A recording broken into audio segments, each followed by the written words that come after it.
저는 올해 43이 됩니다. 지금부터 제 이야기를 들려드리려고 해요. 누군가에겐 흔한 불륜 이야기처럼 들릴 수도 있겠지만 저에게는 인생을 완전히 바꾼 사건이었거든요. 저는 남편을 28에 만났어요. 직장 동료 소개로 만난 첫 자리에서 그 사람은 제게 말 그대로 첫눈에 반했다고 했죠. 처음 봤을 때부터 알았어요. 나는 이 사람이랑 결혼하겠구나 하고요. 솔직히 처음엔 좀 부담스러웠어요. 너무 적극적이었거든요. 하지만 그의 진심은 시간이 지나면서 증명됐죠. 데이트 때마다 배려가 넘쳤고 작은 것 하나도 제 입장에서 생각해주는 사람이었어요. 사귄 지 6개월쯤 됐을 때 남편이 부모님께 저를 소개했습니다. 그날을 지금도 생생하게 기억해요. 아이고, 우리 며느리 왔네. 어서 와, 어서 와. 추웠지? 여기 앉아. 시어머니는 제 손을 꼭 잡으시며 정말 좋아하셨어요. 마치 오래전부터 기다려온 딸을 만난 것처럼요. 시아버지도 과묵하신 분이셨지만 제게는 눈빛부터 유독 다정하셨죠. 우리 아들이 좋은 사람 만났네. 앞으로 자주 놀러 와요. 그날 이후로 저는 주말마다 시간이 되면 시댁에 놀러 갔어요. 아직 결혼 전인데도 시어머니는 제가 설거지하는 걸 못하게 하셨습니다. 에이, 며느리가 무슨 설거지를 해. 이건 내가 할게. 너는 그냥 가서 쉬어. 저도 처음엔 어색했지만 그게 진심이라는 걸 알게 됐어요. 시댁은 정말로 저를 딸처럼 아껴주셨거든요. 상황이 이렇다 보니 결혼은 자연스럽게 이어졌어요. 제가 30살이 되던 봄날에 저희는 작은 결혼식을 올렸습니다. 신혼집은 시댁에서 마련해 주신 아파트였어요. 새 아파트는 아니었지만 깨끗하게 리모델링까지 해주셨죠. 결혼 후에도 시댁과의 관계는 정말 좋았어요. 명절이 부담스럽지 않았고 오히려 시댁에 가는 게 편했어요. 5년 동안 시댁에서 설거지를 단 한 번도 안 했을 정도니까요. 며느리는 손님이야. 그냥 너도 저기 앉아서 수다나 떨어라. 반면 제 친정은 좀 달랐습니다. 부모님은 애정 표현이 서툰 분들이셨고 집안 분위기도 다소 냉랭한 편이었죠. 그래서 저는 오히려 시댁이 더 편했어요. 남편은 친정에서도 사랑받는 사위였습니다. 부모님이 표현은 안 하셔도 남편한테만큼은 다정하셨거든요. 사위는 백년 손님이라고 하더니 우리 사위는 참 장가 잘 왔다. 살아가면서 우리 부부는 아이를 갖지 않기로 했어요. 둘 다 커리어를 중요하게 생각했고 아이 없이도 충분히 행복했거든요. 시댁에서도 전혀 재촉하지 않으셨어요. 그렇게 5년이 흘렀어요. 조용하고 평화로운 시간들이었죠. 저는 대학원에서 상담 심리를 공부하며 재택근무를 병행했고 그동안 남편은 회사에서 승승장구를 했습니다. 그런데 어느 날 남편이 갑자기 말했습니다. 여보, 나 부산으로 발령 났어. 2년 정도는 내려가야 할 것 같아. 순간 머릿속이 하얘졌어요. 함께 내려갈까도 고민했지만 저의 대학원 논문 심사가 코앞이었고 일도 손을 뗄 수 없었습니다. 나도 같이 갈까? 아니야, 당신 일 있잖아. 나 혼자 먼저 내려갈게. 대신 주말마다 올라올 거야. 그렇게 우리는 주말 부부가 됐고 처음엔 정말 애틋했어요. 남편은 매일 전화했고 주말마다 어김없이 서울로 올라왔죠. 오늘 뭐 했어? 밥은 먹었고? 보고 싶다. 떨어져 있으니 오히려 더 간절했어요. 남편이 올라오는 금요일만 기다렸고 주말이 너무 짧게 느껴졌죠. 하지만 그때는 몰랐어요. 이 평화로운 일상이 곧 완전히 무너질 거라는 걸요. 주말 부부 생활이 3개월쯤 지났을 때부터 남편에게서 미묘한 변화가 느껴지기 시작했어요. 처음엔 정말 사소한 것들이었습니다.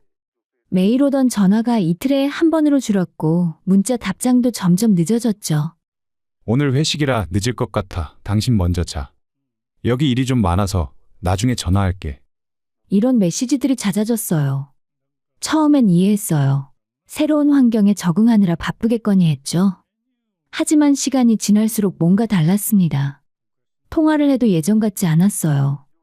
예전엔 제 하루 일과를 궁금해하고 이것저것 물어봤는데 이제는 형식적인 대화만 나누고 빨리 끊으려 했어요. 그래, 알겠어. 나 피곤하니까 나머지는 내일 얘기하자. 그렇게 말하는 남편의 목소리엔 짜증이 섞여 있었습니다.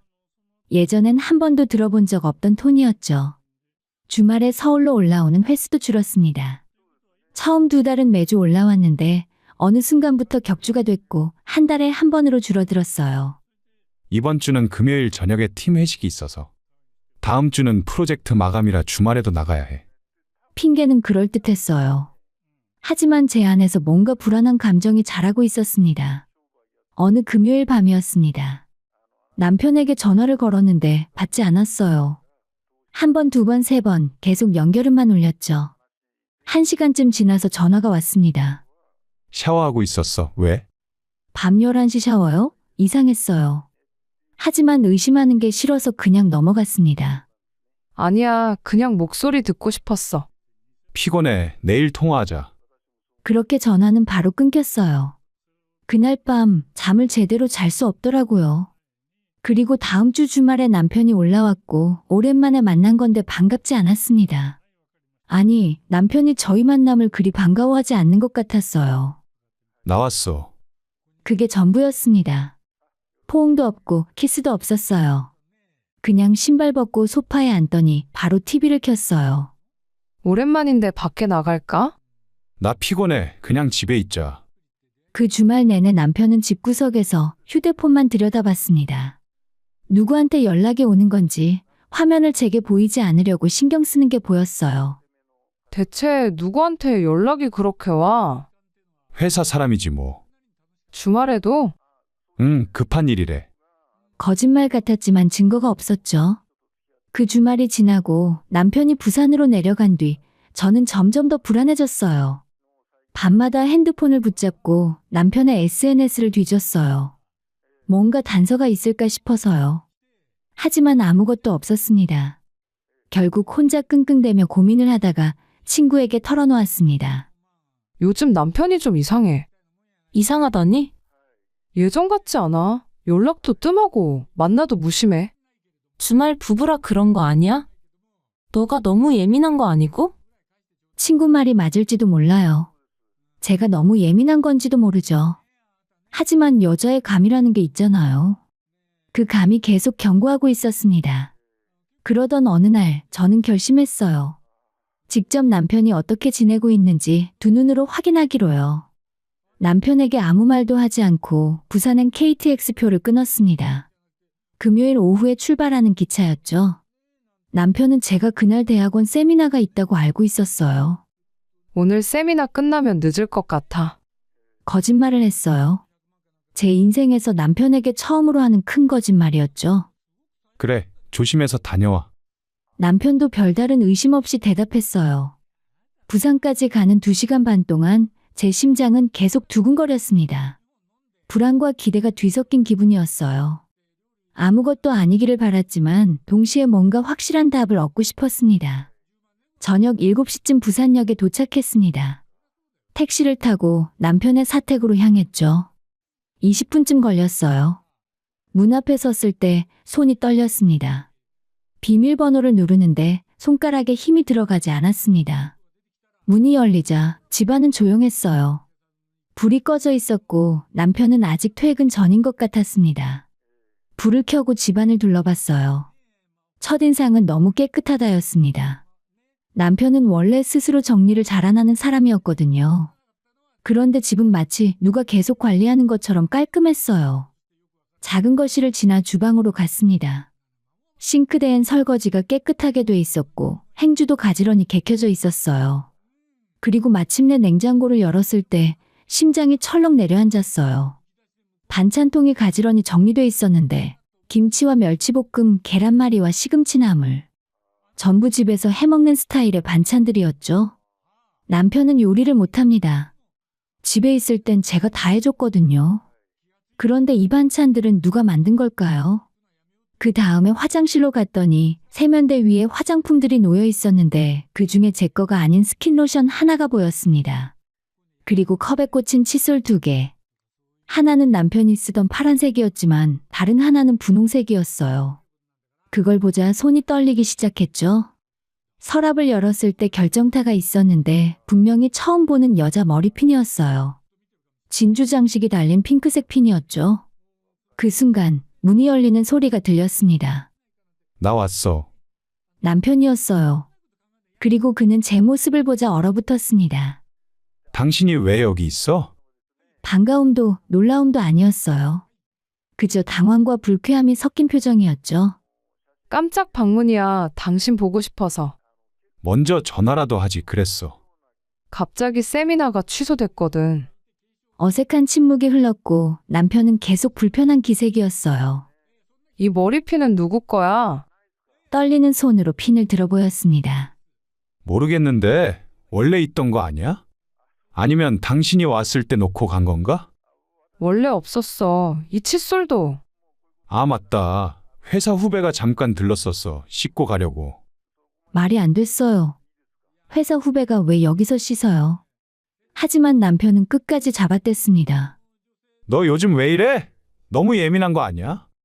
그날 밤에 우리는 같은 침대에 누웠지만 잠들 수 없었습니다. 이제는 확신이 들었어요.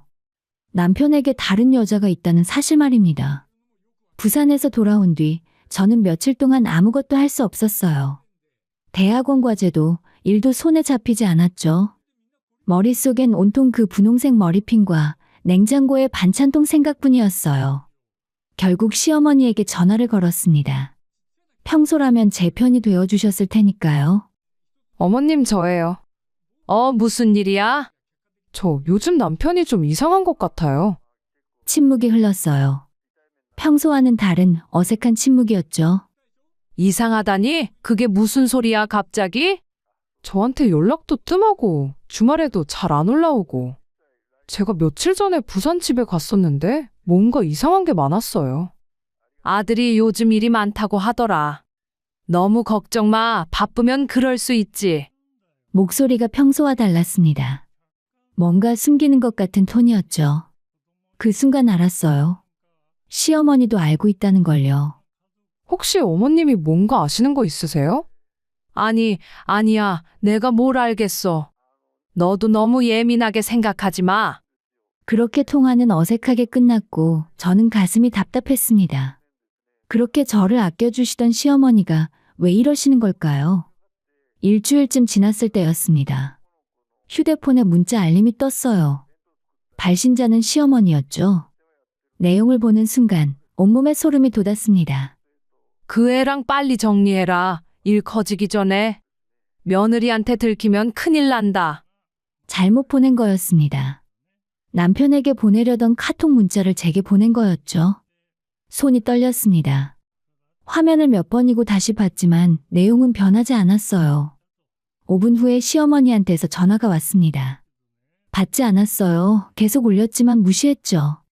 문자가 또 왔어요. 며느리야, 아까 문자 잘못 보냈어. 신경 쓰지 마. 다른 거야. 다른 거? 무슨 다른 거요? 그 애가 누구고 정리가 대체 무슨 소리인 걸까요? 더 이상 바보 취급당하는 걸 참을 수 없었습니다. 차키를 집어들고 시댁으로 향했어요. 30분 만에 시댁 앞에 도착했고 차에서 내리자마자 초인종을 눌렀어요. 누구세요? 저예요, 어머니. 문이 열렸습니다. 시어머니는 당황한 표정이었고 시아버지도 거실에 계셨어요. 너 갑자기 왜 이래? 온다는 말도 없이.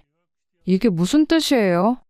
휴대폰 화면을 들이밀자 시어머니는 말을 잃었습니다. 그게 말이다. 그 애가 누구예요? 정리하라는 게 무슨 뜻이에요? 시어머니는 시아버지를 쳐다봤습니다. 시아버지는 한숨을 내쉬더니 입을 열었어요.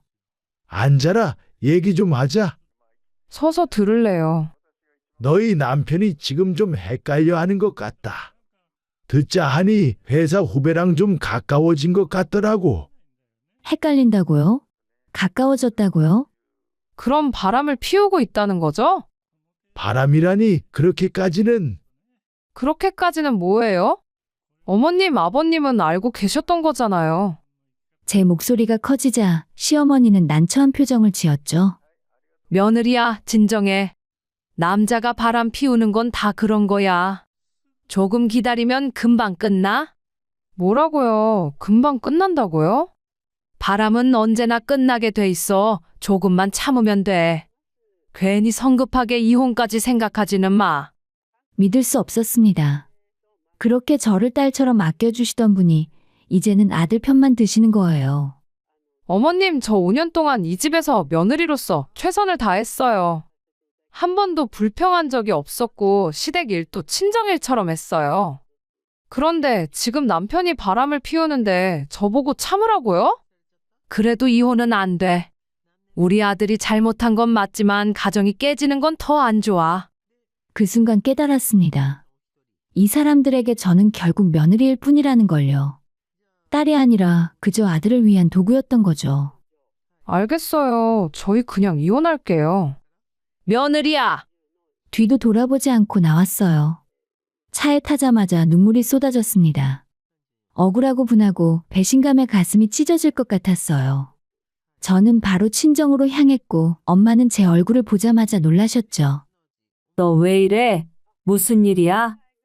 엄마, 남편이 바람을 피웠어. 엄마는 믿지 못하겠다는 표정이었어요. 뭐? 그럴 리가 없어. 사위가? 확실해. 시댁도 다 알고 있었어. 제 목소리를 들은 아빠가 방에서 나오셨어요. 그게 무슨 소리야?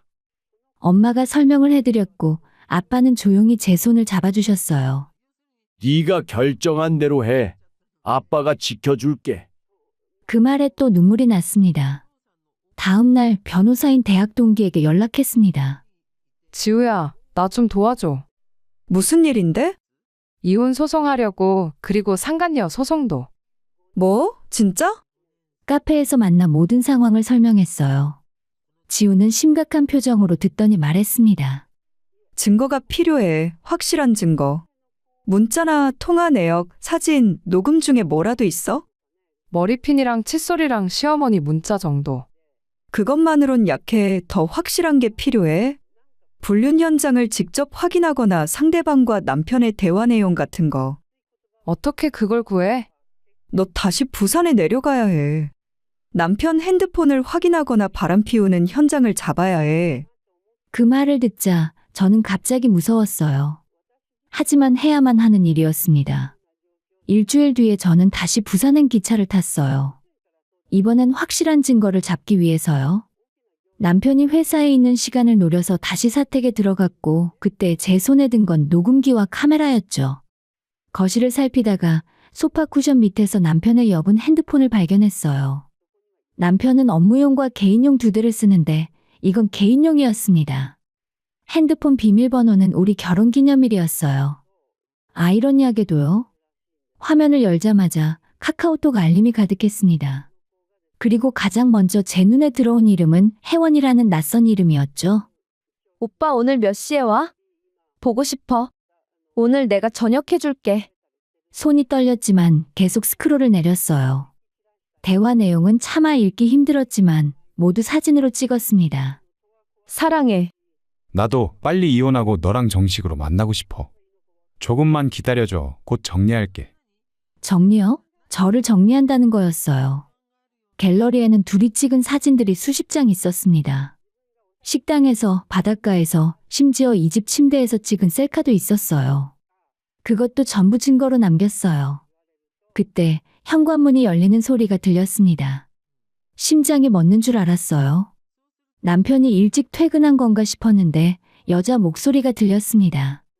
오빠 아직 안 왔네? 혜원이라는 그 여자였습니다. 저는 재빨리 침실로 숨었고 문틈 사이로 여자를 훔쳐봤습니다. 나이는 20대 후반쯤 돼 보였고 마트 봉투를 들고 있었어요. 그녀는 자연스럽게 냉장고를 열고 반찬을 꺼내며 요리를 시작했습니다.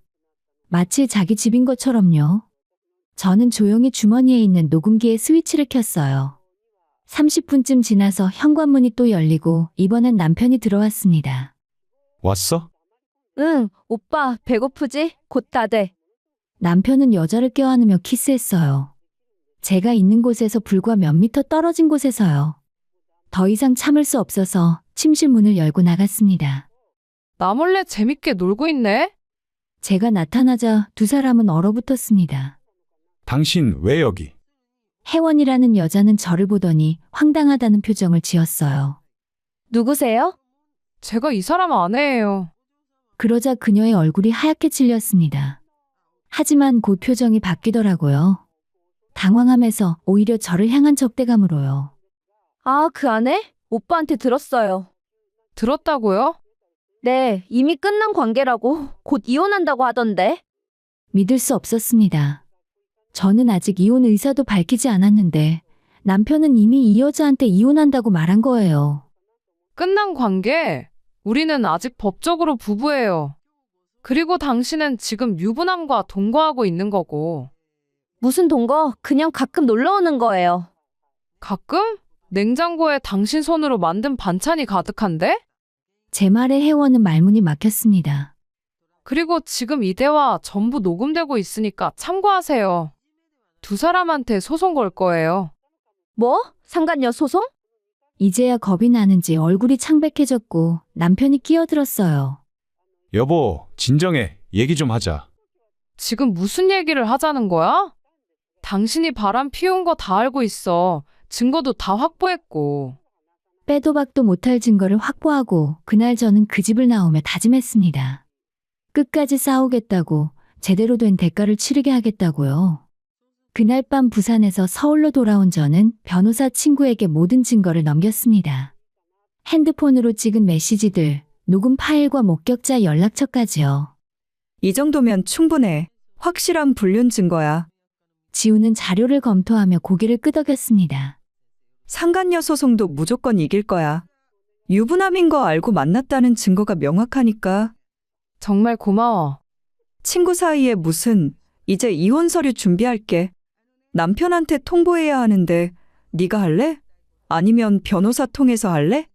내가 직접 할게. 남편에게 전화를 걸었어요. 남편은 제 전화를 3번 만에 받았죠. 뭐야? 나 이혼할 거야.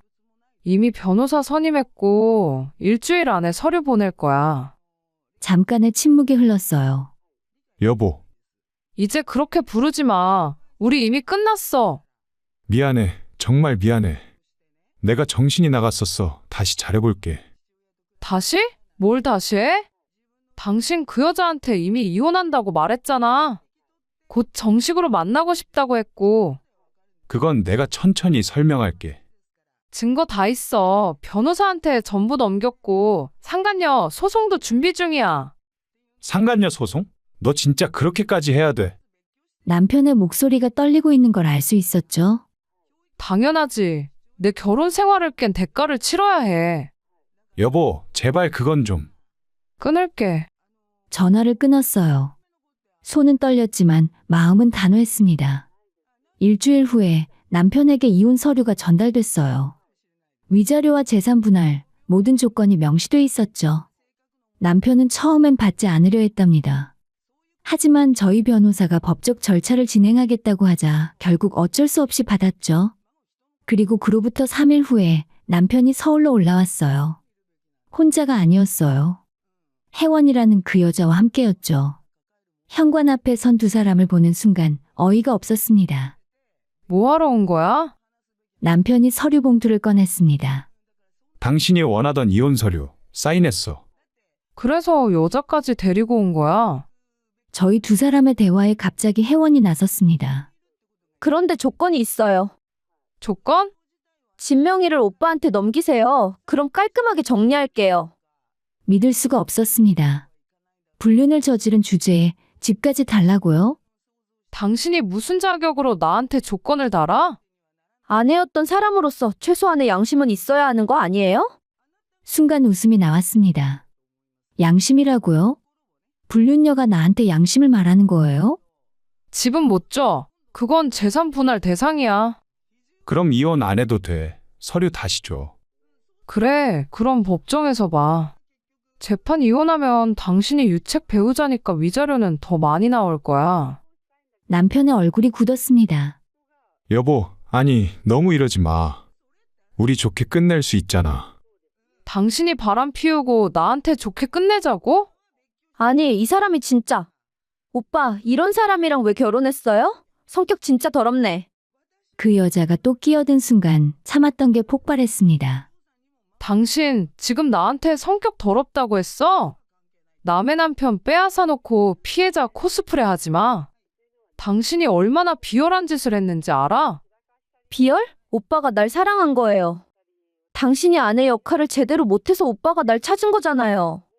주말 부부하면서 참고 기다린 게 내 역할을 못한 거야? 말다툼이 커지자 남편이 그 여자를 말렸습니다. 그만해, 혜원아. 우리가 가자. 싫어요. 이 사람이 집을 포기해야 우리가 시작할 수 있다고요. 그래, 시작해봐. 근데 법정에서 보자고. 너한테도 소송 걸 거니까. 소송이라는 말에 혜원의 얼굴이 창백해졌습니다. 상간녀 소송은 아무래도 그건 좀. 왜? 겁나? 당연히 겁나야지. 나 너한테 위자료 톡톡히 받을 건데. 여보, 제발 혜원이는 빼고 우리끼리 정리해. 차라리 집은 내가 포기할게. 그러니까 소송은 하지 말아줘. 안 돼. 당신도 이 여자도 대가를 치러야 해. 그날 이후 본격적인 법적 싸움이 시작됐어요. 남편은 회사의 불륜 사실이 알려지면서 권고사직을 당했습니다. 회사 여직원과의 불륜은 사내 윤리 규정 위반이었거든요. 그리고 혜원이라는 그 여자는 집에서 쫓겨났다고 들었어요. 부모님이 유부남과 만난 사실을 알고 집에서 내쫓았다고 하더라고요. 남편은 계속 연락을 해왔어요. 제발 소송만 취하해줘. 혜원이 집에서 쫓겨났어. 지금 우리 둘 다 정말 힘들어. 그게 나랑 무슨 상관이야? 우리가 잘못했어. 인정해. 근데 이렇게까지 할 거야? 당연하지. 당신들이 내 삶을 망쳤는데. 그러자 시댁에서도 연락이 왔습니다. 처음엔 시아버지가 전화하셨어요. 며느리야, 우리 아들이 잘못했다. 근데 이혼까지는 다시 생각해봐. 이미 늦었어요. 서류 다 넘어갔다고요. 그 아파트는 너한테 줄게. 명의도 네 앞으로 해줄게. 그러니까 소송은 하지 말아줘. 아들이 힘들어지니 이제서야 태도가 바뀌는 것 같았습니다. 그리고 한 달 후에 이혼 조정이 성립됐어요. 아파트는 제 명의로 넘어왔고 남편은 추가 재산 분할로 3천만 원을 더 제게 지급하기로 했어요. 하지만 진짜 전쟁은 그 다음이었죠. 바로 상간녀 소송이요. 상간녀는 변호사를 선임하고 맞섰고 자기는 유부남인 줄 몰랐다고 주장했죠. 처음엔 몰랐어요. 나중에야 알았고요. 하지만 증거는 명확했어요. 카카오톡 대화에서 이혼하고 정식으로 만나자는 내용이 있었고 그 여자도 기다릴게라고 답장했었거든요. 법정에서 상간녀는 울면서 말했습니다. 저도 피해자예요. 저 사람한테 속은 거라고요. 하지만 판사는 냉정했습니다. 피고는 원고의 남편이 유부남임을 인지하고도 관계를 지속했으며 이는 혼인 관계를 파탄시킨 직접적인 원인으로 보입니다. 그리고 기다리던 판결이 나왔습니다. 남편에게 위자료 2천만 원, 상간녀에게 2,500만 원을 받게 되었죠. 상간녀는 법정을 나서며 저를 노려봤어요. 만족해요? 이렇게까지 해서? 당연하죠. 당신이 마땅히 치러야 하는 대가예요. 진짜 후회할 거예요. 이렇게 악착같이 굴면. 글쎄요. 후회는 당신이 할 것 같은데요. 그렇게 모든 게 끝났어요. 법적으로는요. 남편은 위자료를 내기 위해 차를 팔았고 상간녀는 어쩔 수 없이 자기 부모님한테 돈을 빌리겠다고 말했습니다. 하지만 정해진 기간까지 돈을 안 내자 저는 재산 압류 신청을 했어요. 그녀의 급여도 가압류했죠. 변호사였던 제 친구가 말했습니다. 너 진짜 철저하다. 끝까지 가는구나. 당연하지. 대가는 확실히 치러야 하는 법이야. 그로부터 한 달 후에 시어머니가 혼자 저를 직접 찾아왔어요. 여긴 대체 왜 오셨어요? 미안해. 정말 미안해. 내가 우리 아들을 너무 감쌌어. 그래서 이렇게 됐나 봐. 처음으로 진심 어린 사과 같았지만 이미 때는 너무 늦었죠. 이제 와서 사과해도 달라지는 건 없어요. 알아. 그래도 한 번만 더 생각해줘. 우리 아들이 지금 정말 힘들어. 저도 혼자 힘들었어요. 그때 어머니는 아들 편만 드셨잖아요. 제 말에 시어머니는 아무 말도 못하고 돌아가셨고 그게 시댁과의 마지막이었습니다. 정말 모든 게 정리됐어요. 이혼도, 소송도, 위자료도 말이죠. 이제 제 앞엔 새로운 인생만 남았습니다. 모든 법적 절차가 끝나고 저는 텅 빈 아파트에 혼자 남았어요. 남편에게 받은 그 아파트였죠. 처음 며칠은 정말 힘들었습니다. 아침에 눈을 뜨면 모든 게 꿈이었으면 좋겠다는 생각이 들 정도였습니다. 하지만 현실은 아무것도 변하지 않았죠. 그리고 밤마다 잠이 오지 않았어요. 눈을 감으면 남편과 상간녀의 모습이 떠올랐고 시댁 식구들의 차가운 얼굴이 보였어요. 어느 날 밤 너무 괴로워서 친구에게 전화했습니다. 나 너무 힘들어. 갑자기 또 무슨 일이야? 내가 너무 독하게 군 걸까? 이렇게까지 할 필요가 있었나? 무슨 소리야? 너 잘못한 거 하나도 없어. 근데 왜 이렇게 허전하지? 이기긴 했는데 뭔가 다 잃은 것 같아. 친구는 잠시 침묵하다가 말했어요. 지금은 그럴 수 있어. 당연해. 5년 동안 함께한 사람이랑 헤어진 거잖아. 근데 시간 지나면 알게 될 거야. 네가 얼마나 선택을 잘한 건지. 정말일까? 그렇다니까. 그리고 이거 하나만 기억해. 너는 배신당한 사람이야. 잘못은 네가 한 게 아니라고. 그 말이 제게 큰 위로가 되어주었습니다. 하지만 현실은 쉽지 않았어요. 이혼녀라는 딱지와 주변의 시선, 그리고 무엇보다 제 자신과의 싸움이었죠. 그러던 어느 날, 이혼 후에 처음으로 전 남편에게서 연락이 왔어요. 지금 잠깐 만날 수 있을까? 왜? 할 말이 있어. 만나고 싶지 않았지만 그 사람이 대체 무슨 말을 할지 궁금하기도 했습니다. 1시간 후에 집 근처 카페에서 만나게 되었는데 남편은 많이 초췌해 보였어요. 살도 빠지고 수염도 제대로 안 깎은 모습이었죠. 나 혜원이랑 헤어졌어.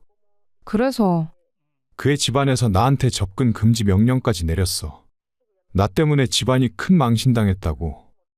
아이러니했습니다. 그토록 사랑한다던 사이가 이렇게 쉽게 무너지다니요. 그래서 나한테 뭘 바라는 건데? 우리 다시 시작할 수 없을까? 귀를 의심했습니다. 뭐라고? 내가 잘못했어. 정말 미친 짓을 했어. 다시는 그런 일 없을 거야. 제발 다시 한 번만.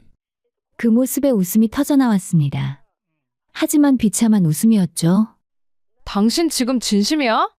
응, 진심이야. 너 없으니까 아무것도 안 돼. 회사도 잘렸고 혜원이도 떠났고. 그러니까 이제 와서 돌아와 달라고? 나한테? 다신 이런 일 없을 거야. 저는 대답 대신 지갑에서 10,000원 한 장을 꺼내서 테이블 위에 던졌죠. 이거 택시비야. 이제 다시는 연락하지 마. 나 당신 쓰레기통 아니야. 그 여자가 떠나니까 다시 나한테 오는 거잖아. 그게 당신이 나를 얼마나 무시하는 행동인지 알아? 남편은 아무 말도 못했어요. 당신이 날 버렸을 때 난 죽을 것 같았어. 세상이 무너지는 것 같았고 나 자신이 부끄럽고 초라했어. 근데 이제는 달라? 나는 당신 없이도 잘 살 수 있어. 자리에서 일어났어요. 다시는 나타나지 마. 이게 마지막 경고야. 그렇게 카페를 나왔고 한 번도 뒤돌아보지 않았습니다. 그날 이후 저는 결심했습니다. 이제 정말로 제 인생을 살기로요. 먼저 대학원 논문에 집중했어요. 이혼 과정에서 미뤄뒀던 연구를 다시 시작했죠. 아이러니하게도 제가 겪은 일이 연구에 도움이 됐어요. 배신과 이혼이라는 위기를 극복하는 과정에서 느낀 감정들을 객관적으로 분석할 수 있었거든요. 밤낮으로 논문을 썼습니다. 자료를 찾고 인터뷰하고 분석하고 수정했어요. 힘들었지만 오히려 그 시간이 저를 치유했어요. 반년 후에 논문 심사를 통과했고 교수님들은 제 논문을 높게 평가해 주셨습니다. 이 논문은 실제 경험에서 우러나온 진정성이 느껴져요. 정말 훌륭합니다. 그 말을 들었을 때 눈물이 날 뻔했어요. 제 고통이 의미 있는 결과로 이어진 순간이었죠. 학위를 받은 뒤에 저는 바로 임용고시를 준비했습니다. 상담교사가 되고 싶었거든요. 제가 겪은 아픔을 통해서 다른 사람들을 도울 수 있을 것 같았습니다. 아침 6시에 일어나서 밤 12시까지 공부했어요. 주말도 없이 친구들이 놀자고 연락해도 거절했죠. 공부하는 동안 힘들 때마다 떠올린 게 있었어요. 카페에서 남편을 뿌리치고 나왔던 그 순간이요. 그때 느낀 자유로움과 당당함을 잊고 싶지 않았어요. 얼마 후에 임용고시 날이 왔고 저는 떨렸지만 최선을 다했습니다. 합격자 발표가 있던 날 다행히 제 번호가 있었어요. 합격이다. 혼자 있던 방에서 소리를 질렀고 눈물이 쏟아졌습니다. 기쁨의 눈물이었죠. 바로 부모님께 전화를 드렸어요. 엄마, 나 합격했어. 정말? 우리 딸 정말 자랑스럽다. 엄마도 오셨습니다. 아빠도 전화를 받으셨어요. 잘했다. 고생 많았어. 아빠의 목소리에도 울먹임이 묻어 있었어요. 드디어 3월에 학교 발령을 받았습니다. 서울의 한 고등학교의 상담실이었죠. 첫 출근 날 교장 선생님이 반겼어요. 선생님 환영합니다. 우리 학교에 상담교사가 꼭 필요했는데 잘 오셨어요. 감사합니다. 열심히 하겠습니다. 상담실은 아담했지만 따뜻한 느낌이었어요. 책상과 의자, 그리고 학생들이 편하게 앉을 수 있는 소파가 있었죠. 그리고 제 처음 상담 학생은 고2 여학생이었어요. 선생님, 저 요즘 너무 힘들어요. 무슨 일인데? 부모님이 이혼하셨어요. 그게 제 잘못인 것 같아서. 그 순간 제 가슴이 먹먹해졌습니다. 하지만 침착하게 학생의 이야기를 들었습니다. 너의 잘못이 아니야. 부모님의 선택은 부모님의 몫이야. 너는 충분히 사랑받을 자격이 있어. 제 말 한마디에 학생은 울었습니다. 저도 같이 울고 싶었지만 참았어요. 이제는 제가 누군가를 위로해야 할 자리니까요. 상담이 끝나고 학생은 밝은 표정으로 돌아갔어요. 선생님 감사해요. 선생님이랑 얘기하니까 좀 나아진 것 같아요. 그 말이 정말 뿌듯했어요. 제 경험이 누군가에게 도움이 되고 있다는 걸 실감했죠. 한 학기가 지났습니다. 상담실을 찾는 학생들이 점점 많아졌어요. 학업 스트레스와 교우 관계, 가정 문제, 다양한 고민들이었죠. 저는 한 명 한 명 정성껏 상담했습니다. 제가 겪은 아픔이 이 아이들에겐 반복되지 않길 바라는 마음으로요. 어느 날 교장 선생님이 부르셨습니다. 선생님, 학생들 반응이 정말 좋아요. 학부모들도 선생님 칭찬이 자자하고요. 감사합니다. 앞으로도 잘 부탁드려요. 그날 퇴근길에 거울을 봤더니 거기엔 웃고 있는 제 모습이 있었어요. 이혼 직후에 거울도 제대로 못 봤던 제가 이제는 당당하게 웃고 있었습니다. 나 참 열심히 잘 살았다. 스스로에게 말했어요. 남편도 시댁도 상간녀도 이제는 제 인생에 없었습니다. 대신 제 꿈과 목표 그리고 새로운 시작이 있었죠. 진짜 행복은 누군가와 함께 있을 때가 아니라 나 자신으로 당당할 때 행복이 온다는 걸 깨달았어요. 저는 이제 괜찮았어요. 아니, 괜찮은 정도가 아니라 행복하게 살고 있습니다.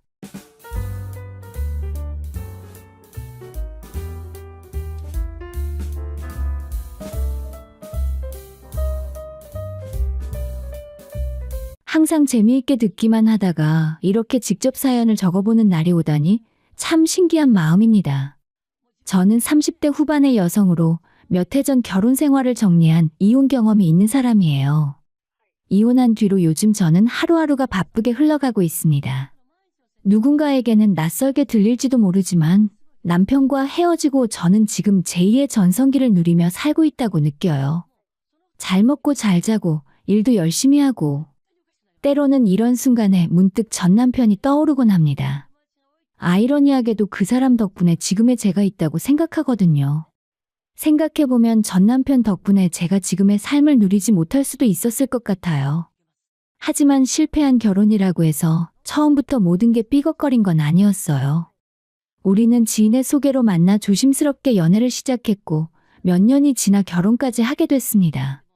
늦은 나이에 신혼을 맞이했고 조금은 조심스러웠지만 그래도 설렘이 있었죠. 함께 살면서 서로를 알아가고 맞춰가는 과정도 나름의 의미가 있다고 생각했습니다. 그런데 문제는 시간이 지나면서 서서히 드러났어요. 우리는 결혼 후에 돈 관리를 각자 하기로 합의를 했습니다. 매달 정해진 생활비를 함께 부담하고 양가 부모님께 드리는 용돈도 반반 내기로 했죠. 그 제안은 남편이 먼저 했고 저는 남편의 말에 흔쾌히 동의했습니다. 각자 자기 수입을 관리하면서 필요한 건 공평하게 나누자. 그 말이 그때는 참 괜찮게 들렸거든요. 하지만 어쩌다 알게 된 사실 하나가 평화롭던 제 마음을 송두리째 흔들었습니다. 남편이 저 몰래 시부모님께 매달 50만 원씩 용돈을 드리고 있었던 거예요. 문제는 50만 원이라는 액수의 돈 자체가 아니라 저와의 약속을 어겼다는 점이었어요. 공평하게 똑같이 서로에게 치사하게 굴지 말자고 하던 사람이 왜 제 뒤통수를 쳤을까요? 더 답답했던 건 들킨 이후의 남편의 태도였습니다. 사과는커녕 그게 대체 뭐가 문제냐는 식으로 뻔뻔하게 굴더군요. 나중에는 상황이 어쩔 수 없었다며 시부모님 생활이 어려우니 도와드린 것뿐이라고 했습니다. 물론 그 말이 맞을 수도 있어요. 하지만 그러면 최소한 돈을 드리기 전에 저한테 이야기라도 했어야죠. 우리는 충분한 대화를 나누고 함께 결정하자는 약속을 했었잖아요. 결국 이 문제 때문에 감정이 격해졌고 말다툼이 이어졌습니다. 남편은 그 일 이후 앞으로는 각자 부모님 따로 챙기자며 저도 제 마음대로 처가에 용돈을 드리라고 하더군요. 말은 그럴듯했지만 그 표정과 말투엔 얄밉고 치사한 감정이 묻어났습니다. 그 무렵 저는 직장을 잠시 쉬고 있는 상태였어요. 다니던 회사가 어려워지면서 급여가 줄고 결국 회사를 그만두고 새로운 일자리를 찾고 있었죠. 불안정한 상황 속에서도 저는 부부 사이의 믿음을 지키고 싶었습니다. 하지만 남편은 그런 저를 배려하기보다는 오히려 능력을 운운하며 상처를 주는 말을 내뱉었어요. 당신 지금 일도 안 하잖아. 내가 벌어오는 돈으로 당신까지 책임져야 하는데 왜 이런 상황에서 우리 부모님이 손해를 봐야 해? 당신도 당신 능력껏 처갓집에 알아서 해드려. 그 말을 듣는 순간 정말 속이 뒤집히는 것 같았습니다. 아니, 사람 사이의 약속이 언제부터 이렇게 가벼운 것이 되었나요? 자신의 상황이 나아지자 곧바로 태도를 바꾸고 나에게는 능력껏 하라는 말로 책임을 떠넘기는 남편이었고 결국 저는 마음 깊은 곳에서부터 결심을 하게 되었습니다. 다시 일어나야겠다. 이대로 무너질 수는 없다. 내 인생 다시 내가 책임지자. 그렇게 저는 새로운 이력서를 써내려가기 시작했고 결국 오늘날 지금의 자리까지 오게 되었습니다. 돌아보면 참 아프고 치사한 순간들이 많았어요. 하지만 그런 시간들 덕분에 저는 더 강해졌고 목표는 더 명확해졌습니다. 그리고 지금은 누구보다 당당하게 제 삶을 살아가고 있어요. 전 남편이 내게 남긴 건 상처뿐이었지만 그 상처가 나를 깨우고 다시 일으켜 세웠습니다. 이직을 준비하던 그 시기에 여기저기에서 연락이 오긴 왔습니다. 그런데 이상하게도 전보다 낮은 연봉 제안을 받으니 선뜻 마음이 가지 않더라고요. 조금만 더 기다려보자. 더 나은 조건의 자리가 나올지도 몰라. 그렇게 몇 번을 미루다 보니 남편 입장에서는 제가 집에서 놀고 먹는 것처럼 보여져서 점점 부담이 되었던 것 같아요. 혼자서 생활비를 책임지는 상황이 그에겐 꽤 무겁게 느껴졌겠지요. 하지만 그런 생각이 들었다면 차라리 제게 솔직하게 털어놨어야 했어요. 그런데 그는 제 앞에서는 아무 말도 하지 않았고 결국은 자기 혼자 결론을 내렸습니다. 내가 벌었으니 내가 쓰는 건 당연하다는 식의 태도로요. 저는 그의 마음을 어느 정도는 이해하면서도 나에겐 그 어떤 설명조차 하지 않았는지, 왜 나를 동등한 동반자로 생각하지 않았는지 서운함이 커졌습니다. 게다가 그는 제게 이렇게 말하기도 했어요. 앞으로 자기 부모는 자기가 챙길 테니 저도 제 부모는 제가 알아서 하라는 거예요. 벌이도 없는 저에게 그런 말을 내뱉는 그 사람의 얼굴을 보며 속에서 열불이 났습니다. 더 황당한 건 따로 있었어요. 공동 지출을 제가 감당하지 못한 만큼 나중에 직장이 생기면 매달 추가로 갚으라고 하더군요. 공평하게 해야 된다는 말과 함께요. 우리가 진짜 부부가 맞나 싶을 정도로 낯선 얼굴이었어요. 만약 상황이 반대였다면 나는 절대 그런 식으로 말하지 않았을 겁니다. 그때 결심했죠. 그래, 어디 한번 보자. 남편은 제가 무기력하게 주저앉을 줄 알았던 것 같아요. 다시 일어서지 못할 줄 알고 큰 소리 쳤겠죠. 그래서 저는 마음을 먹었습니다. 나도 할 수 있다는 걸, 아니 더 잘할 수 있다는 걸 보여주기로요. 하지만 마음만 먹는다고 현실이 따라오진 않더라고요. 당시 제 수입은 제로에 가까웠고 가진 것이라곤 퇴직금과 마음속에 있는 오기뿐이었습니다. 퇴직금도 최대한 안 쓰고 버티자고 마음먹고 머리를 굴리기 시작했어요. 이 상황을 어떻게든 돌파하고 싶은 마음뿐이었습니다. 생각은 항상 도끼처럼 날이 서 있었고 저는 이를 악물었어요. 그래서 깊은 고민 끝에 결론을 내렸습니다. 지금 이대로 좋은 회사에 들어가긴 어려워 보이니 차라리 아예 새로운 길을 가보자. 그래서 자격증 공부를 결심했어요. 집안일을 마친 뒤 남는 시간마다 책상 앞에 앉아 밤늦은 시간까지 공부에 매달렸습니다. 그런 저를 보며 남편은 처음엔 무슨 공부냐고 물었고 나중엔 대놓고 비웃기 시작했어요. 그게 그렇게 쉬운 자격증인 줄 알아? 얼마 못 가고 포기하겠지. 그 결심이 얼마나 가나 보자. 하지만 그의 비아냥은 오히려 저를 자극했습니다. 하루에도 몇 번씩 이걸 왜 시작했나 싶은 날이 찾아왔지만 그럴 때마다 남편의 얄미운 얼굴이 떠올랐고 그게 또 저를 책상 앞으로 불러들였죠. 지금 생각해보면 그 사람 덕분에 더 열심히 했는지도 모르겠어요. 무시당한 기억이 저를 붙잡아준 겁니다. 그 당시 제가 급하게 준비한 자격증은 바로 공인중개사였어요. 생전 접해보지 않았던 분야였고 공부도 녹록하지 않았습니다. 나이 들고 머리가 굳어버린 상태에서 외우고 또 외우고 뒤돌아서면 까먹고 정말 하루하루가 전쟁 같았어요. 하지만 포기하고 싶지 않았습니다. 일단 시작했으니 끝을 봐야 한다. 무엇보다 이대로 포기하기엔 제 자존심이 허락하지 않았어요. 그렇게 시간이 흐르고 시험이 가까워지던 어느 날 남편이 말하더군요. 이제 곧 우리 엄마 생신이니까 당신 나랑 생신상 좀 같이 차리자. 남편의 말을 들으며 웃음이 나왔어요. 저는 단호하게 말했습니다. 싫어. 나 공부해야 해. 시간 얼마 안 남은 거 알잖아. 남편은 며느리가 시어머니 생신상도 안 차리고 뭐 하는 거냐며 화를 냈지만 저는 예전에 그가 제게 했던 말을 똑같이 돌려줬습니다. 당신이 먼저 나한테 그랬잖아. 서로 부모님은 각자 챙기자고. 당연히 생신상도 각자 챙기는 거야. 당신 어머니니까 당신이 알아서 해. 그 말에 남편은 당황하더니 유치하게 받아치더군요. 그래, 그럼 나도 앞으로 처갓집 안 갈 거야. 저는 웃으며 대답했습니다. 그래 가지 마. 당신 안 가도 돼. 어차피 우리 집에 가봐야 밥이나 먹고 소파에 누워있기만 하잖아. 이때 느꼈어요. 내가 참 많이 달라졌구나. 예전 같으면 어떻게든 갈등을 피하려 했겠지만 이젠 아니었습니다. 이제는 나를 위해 내 자존심을 지키기 위해 목소리를 낼 수 있었어요. 상대가 남편이든 그 누구든 간에 말이죠. 치사하게 각자 부모에게 용돈을 따로 드리자고 해놓고 시어머니 생신상은 저더러 차리라니. 뻔뻔함도 이런 뻔뻔함이 또 있을까 싶었어요. 그날 저는 확실히 선을 그었습니다. 어버이날이든 생신이든 명절이든 이제부터는 각자 부모는 각자 알아서 챙기자고 말이죠. 솔직히 말하면 제 입장에서 이렇게 하는 것이 오히려 더 편했습니다. 남편은 친정에 오면 손님처럼 대접받고 소파에 누워 쉬기 바빴지만 저는 시댁에 가면 10손가락이 모자랄 정도로 집안일을 돕느라 바빴거든요. 그런 아내의 수고를 당연하게 여기고 고맙다는 말 하나 없는 사람에게 뭘 더 바라겠어요. 게다가 시험 준비로 정신이 없던 터라 마음마저 더 차가워졌습니다.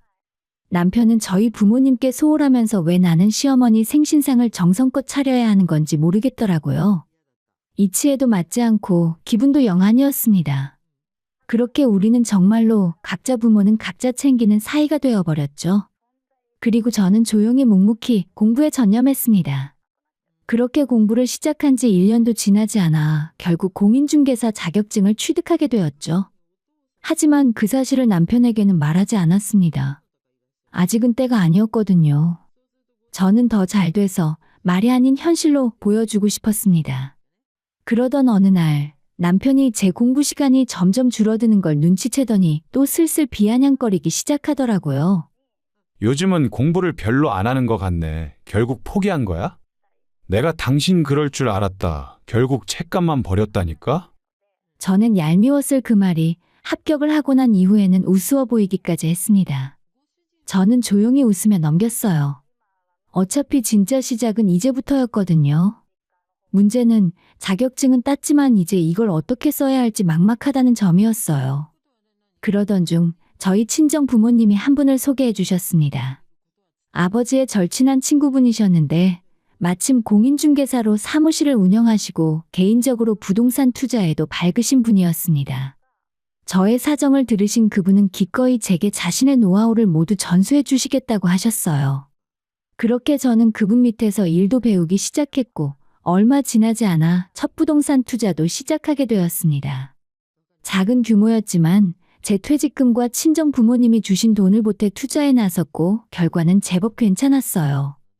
리모델링한 낡은 집을 세놓고 또 경매를 통해 하나둘씩 물건을 알아갔습니다. 그렇게 월급 외에 매달 고정적으로 돈이 들어오면서 제 삶은 점점 안정되어 갔어요. 그제야 비로소 저는 진짜 나답게 숨 쉴 수 있는 삶을 살기 시작했습니다.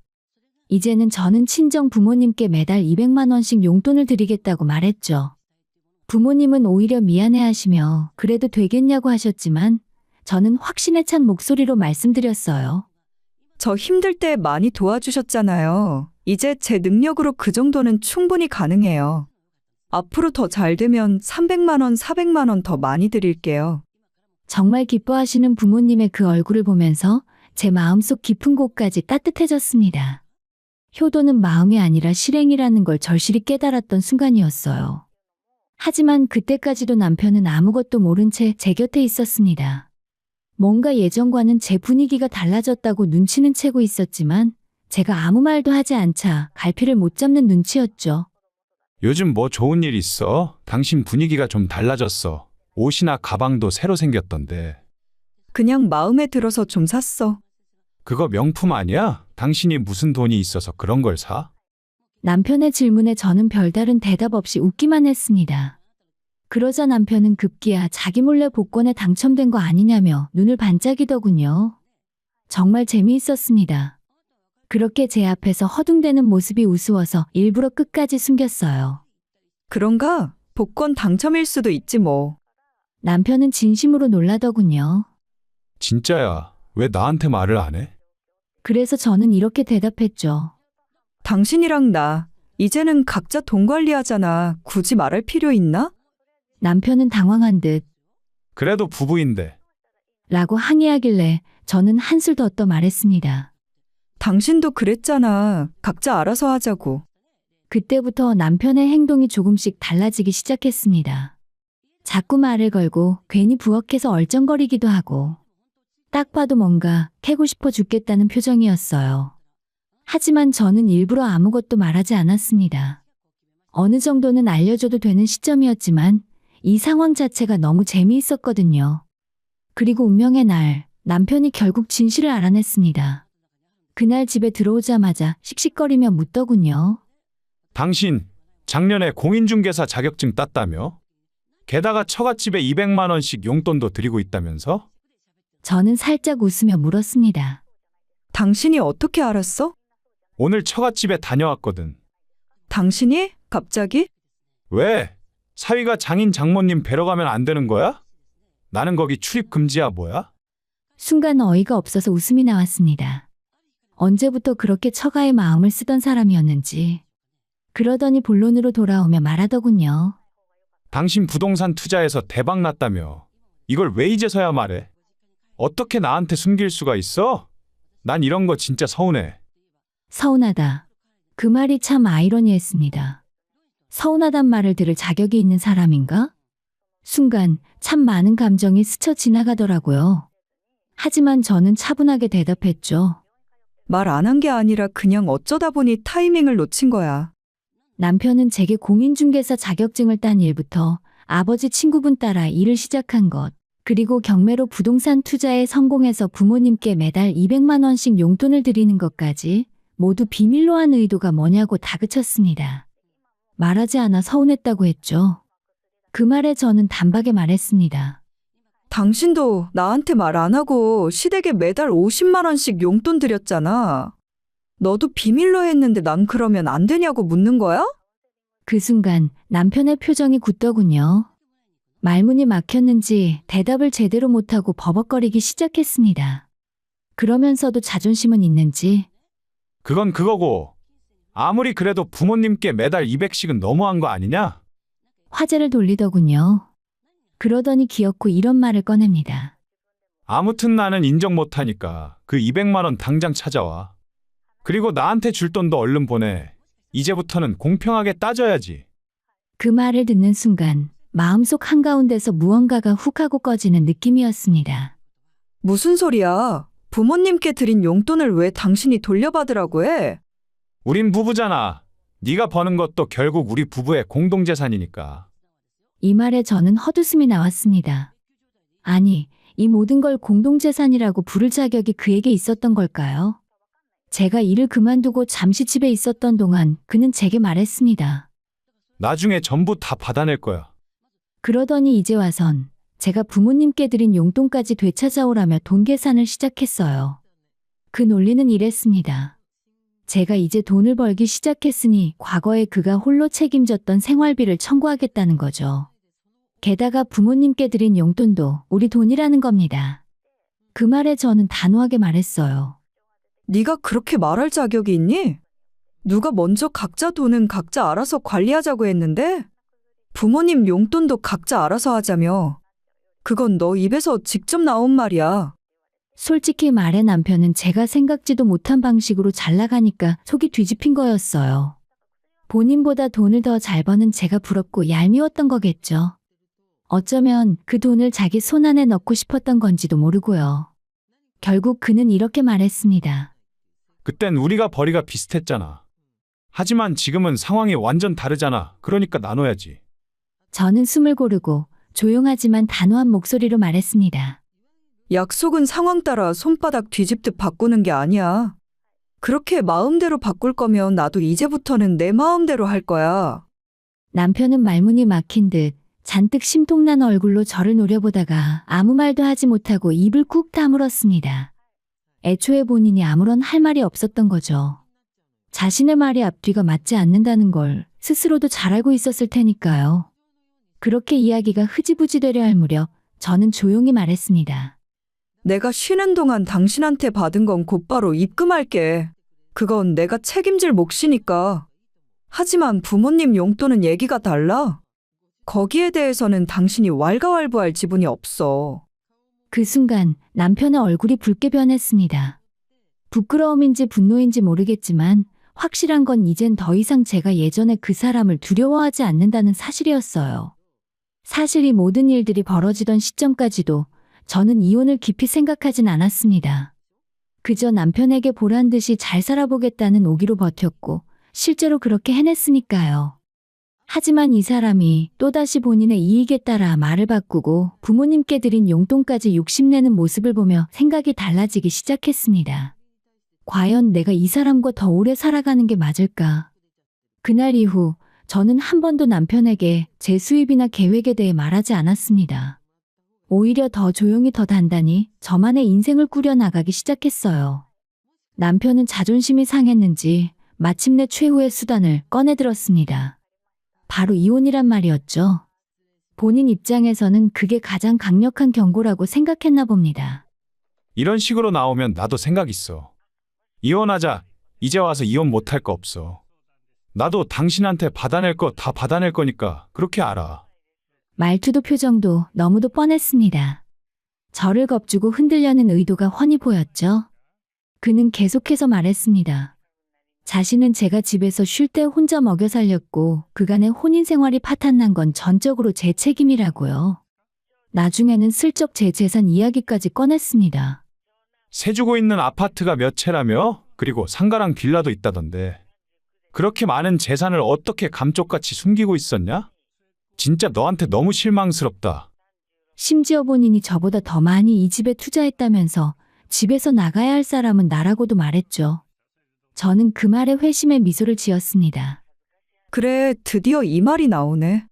그가 이혼이라는 단어를 꺼냈을 때 제 안에서 마지막 남은 인내심이 끊어졌습니다. 아니, 어쩌면 이미 끊어져 있었던 걸지도 모르죠. 처음엔 이혼을 그리 심각하게 생각하지 않았지만 시간이 지날수록 점점 정이 식어갔으니까요. 무엇보다 이제 저는 더 이상 눈치를 볼 이유가 없는 못난 사람이었어요. 잘 벌고 잘 나가고 나 스스로의 능력으로 우뚝 선 지금 제가 그와 함께 살 명분은 더 이상 존재하지 않았습니다. 그래, 마침 잘 됐네. 남편과의 이혼을 생각은 하고 있었지만 마땅한 이유가 없어서 미뤄왔던 저에게 그는 마침내 스스로 자신의 등을 떠민 셈이었습니다. 저는 그날 밤 조용히 짐을 챙겼어요. 사실 그 집에도 제 돈이 들어갔고 대출도 공동으로 갚고 있었기에 제 몫이 없는 건 아니었지만 그건 크게 중요하지 않았습니다. 어차피 이혼하면 법적으로 다 분할받을 수 있으니까요. 저는 그게 아깝지도 않았고 더 이상 그 공간에 머무르고 싶지도 않았습니다. 짐을 챙겨 나가려 하자 남편은 그제야 다급해졌는지 고래고래 소리치기 시작했습니다. 당신 진짜 나갈 거야? 그깟 돈 때문에 나를 버려? 내가 뭘 그렇게 잘못했어? 그러더니 결국엔 제 손을 억세게 붙잡더라고요. 그 순간 이 사람은 정말 끝까지 자기중심적인 사람이구나 싶었습니다. 더는 말도 섞고 싶지 않았어요. 몸싸움으로 번질까봐 조용히 참은 채 남편의 손을 뿌리치고 짐을 들고 집을 나섰습니다. 다시는 이 집에 한 발짝도 들어올 생각하지 마. 도어락 비밀번호 바꿀 거니까. 문이 쾅 하고 닫히는 소리를 뒤로 한 채 저는 한치의 미련도 없이 발걸음을 돌렸습니다. 그리고 바로 친정으로 향했어요. 당연히 친정 부모님은 깜짝 놀라셨죠. 이 모든 일이 벌어질 때까지 저는 아무 말도 하지 않았거든요. 창피하기도 했고 그 사람 때문에 부모님을 걱정시키기 싫어서였어요. 하지만 결국 모든 걸 털어놓자 부모님은 조용히 제 손을 잡으셨습니다. 김서방이 그렇게 치사한 사람인지 몰랐어. 앞으로 너 하고 싶은 대로 해라. 그 말이 그렇게 따뜻하고 단단하게 들릴 줄 몰랐습니다. 돈도 있고 능력도 있겠다. 새 출발 못할 이유가 뭐가 있어. 이참에 깨끗이 정리하고 더 좋은 사람 만나. 부모님의 말 속엔 섭섭함보다 안도감이 더 짙게 배어 있었습니다. 결혼 후 제대로 된 사위 노릇 한 번 하지 않았던 사람, 오히려 딸을 고생만 시키고 속 썩인 사위. 이제는 손절할 때가 됐다고 더는 참고 기다려줄 필요가 없다고 느끼셨던 거겠죠. 그날 밤 저는 오랜만에 아주 깊은 잠을 잤습니다. 불안함도 억울함도 참아야 할 이유도 없는 그런 밤이었어요. 아무리 사위가 100년 손님이라지만 딸을 속상하게 만든 사람을 어찌 곱게 보겠나. 부모님도 더는 참지 않으셨습니다. 어차피 이혼은 마음 굳힌 일이었기에 쇳불도 당김에 빼자는 심정으로 이혼의 속도를 냈어요. 저희 지역에서 가장 유명한 변호사를 만나 상담을 받았고 이혼에 필요한 서류를 하나하나 준비했죠. 그간의 과정과 자료를 다 모아서 보여주니 변호사도 말하더군요. 이 사건 절대 손해볼 일 없겠습니다. 아무 걱정 마세요. 그 말을 들으니 묘하게 마음이 놓이면서도 속 깊은 곳에서 오기가 또 스멀스멀 올라왔습니다. 그래, 이렇게 끝내기엔 너무 심심하지 않나? 이혼의 마침표를 좀 더 화려하게 찍고 싶었습니다. 그래서 생각했죠.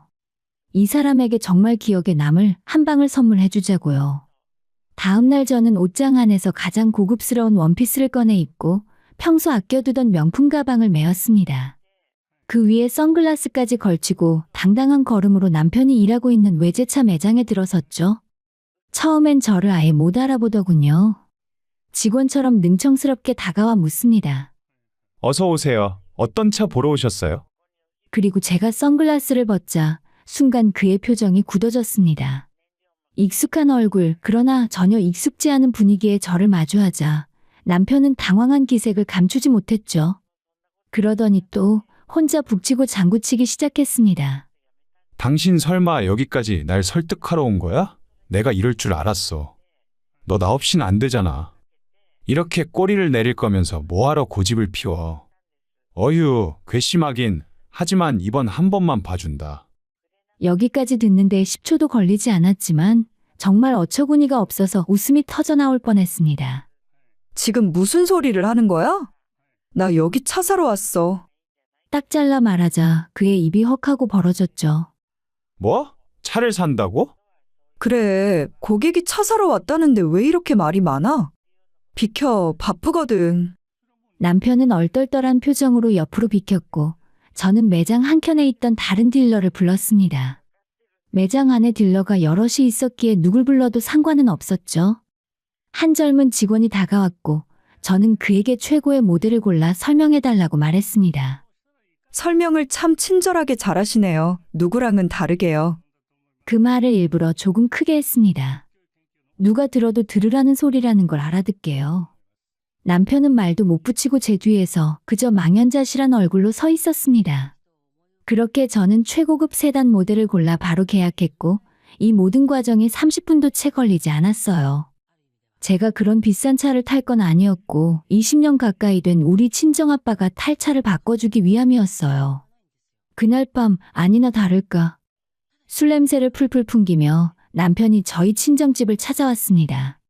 초인종이 울리길래 문을 열었더니 축 늘어진 어깨와 술에 절어버린 벌건 얼굴의 남편이 모습을 보였어요. 예상치 못한 등장에 저도 놀랐고 부모님은 눈살을 찌푸리셨죠. 이 시간에 무슨 짓이야? 여긴 자네가 올 곳 아닐세. 아버지의 말에 남편은 머쓱한 웃음을 지으며 변명을 늘어놓기 시작했습니다. 장인어른, 그냥 아내랑 대화 좀 하려고 왔어요. 제가 오늘 술을 조금 마셨습니다. 속이 너무 답답해서요. 여보, 나랑 잠깐만 말 좀 하자. 순간 저는 차분하게 그를 바라보며 말했습니다. 난 당신이랑 할 말 없어. 말은 내 변호사 통해서 하도록 해. 그 한마디에 남편의 얼굴은 흑빛으로 굳었습니다. 이제 더 이상 감정으로 설득할 수 없는 사람이라는 걸 그도 느꼈던 모양이었어요. 넌 나를 이겨먹으려는 마음으로, 나는 너를 벗어나려는 마음으로 여기까지 왔어. 이제 더는 말 섞지 말자. 우리 이미 끝났어. 너도 알잖아. 제 말에 아무런 대답을 하지 않은 채 그는 다시 돌아갔고 다음 날부터 한동안 연락이 오지 않더라고요. 하지만 이혼 협의만큼은 원하는 대로 되지 않았고 결국 의견 차이를 좁히지 못해 소송까지 이어지게 되었어요. 남편이 그럴수록 저는 작은 미련조차 말라갔습니다.